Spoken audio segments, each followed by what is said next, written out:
Armen Levack, 104.5 The Team, 104.5theteam.com. Joining us right now, the host of At the Post Live, Serling on Saratoga. You can hear it Saturday morning, 9 to 10, Monday night, 8 to 9, and the full podcast available at 104.5theteam.com. He's also the TV analyst, handicapper for Naira and Fox Sports 1. Andy, Friday, Saratoga opened to a record-setting crowd, over 34,000 people. Did last weekend's crowd surpass even your expectations? Yeah, I don't think any of us could have predicted that we would have had as good a weekend as we did. I mean, obviously the weather cooperated, but the racing was sensational, and it's continued to be sensational throughout the meet. And, you know, we've drawn 8 cards for this coming Saturday, and every one of these cards offers just so many betting opportunities, and our fans have been responding in kind, and it's been great. I mean, I don't think you always hope that things will go well, but until they go well, you just don't know. But everything happening opening weekend certainly surpassed any of our best expectations. Tom Kozlowski filling in for Armen Williams today. And Andy, ESPN had a presence at the track, SportsCenter broadcasting live. Did you have a chance to bump into any members of the ESPN team? I did speak to Kenny Mayne briefly. Actually, I was hoping trying to get Kenny to come on the radio show last summer. It's just been hard with his schedule because he's been great about wanting to come on. He just hasn't been here any Thursday nights. I talked to him for a while in the paddock, but it was really, really great having him there. I mean, ESPN is such a huge deal, and having him here on the first Saturday was extremely exciting. What was Kenny like? We see him on television all the time with this goofy personality. Was it sort of the same even when the camera's off? Yeah, I mean, I don't really know him that well, but everybody knows him.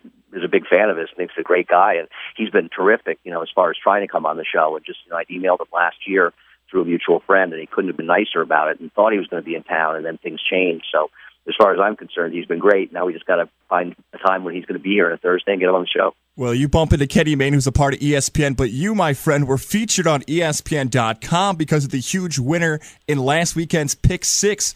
Almost a $500,000 payoff and one winner. How rare is it to see that big of a payoff and have one winner walk away with that winning ticket?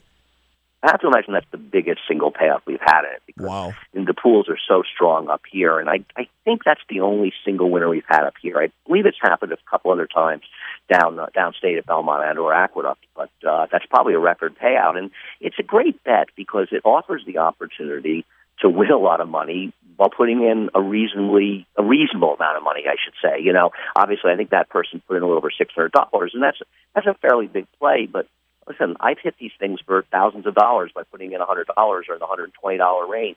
It's a great bet, and people have responded. You can cover a lot of ground with a 50-cent pick 5. And listen, up in Saratoga, there are very few easy races, so to string together 5 straight winners, very few of these pick 5s are going to pay $300, if any, the whole beat. Almost $500,000, man. Seriously. Gaz, where were you? I needed you, brother. I thought you were going to help us make money. Of course not. And Andy, since Gaz is basically useless, at least when it comes to horses, can you please tell us some great value plays for this upcoming weekend? Well, you know, I'm going to say the Saturday's cards here are always great. Friday's card is a tremendous card. I mean, I don't want to dwell on it too much because probably there are people that have to work for a living, but there are some very, very interesting races. And a horse that I'm interested in on Friday's card that people should keep an eye on is in the 7th race, a horse named Choir Director, who I think is a very, very good horse for trainer Nick Zito and won't be favored and might be able to get it done. But Saturday's card, you've got the 4 stakes, you've got the Grade 1 Vanderbilt, you have the Jim Dandy, which is our 3-year-old prep for the Travers, and obviously a lot of attention's on American Pharoah. But the Jim Dandy's looking like a pretty good race, and I think Todd Pletcher's going to be very tough to beat with competitive edge. It's the third of 4 legs in the $500,000 guaranteed late pick 4 that actually begins with a Grade 1 race, and that's the Vanderbilt. Todd Pletcher's going to be very tough to beat with a favorite in their Rockfall.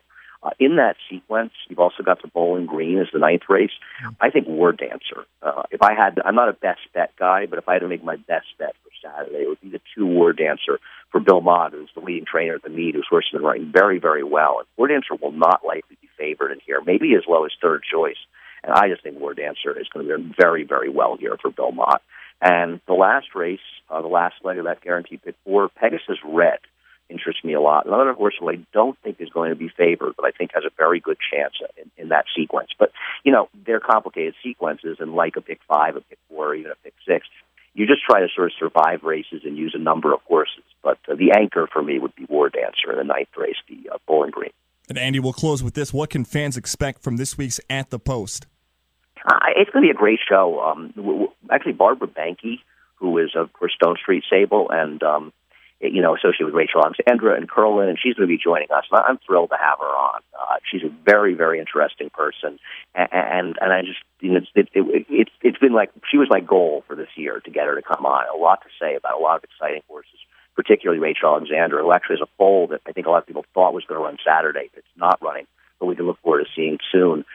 Barbara Livingston, who's the photographer for Daily Racing Form, was very popular, an award-winning photographer, as well as trainer Mark Cassie, who was back in Saratoga this summer and has one of the favorites for next week's Whitney.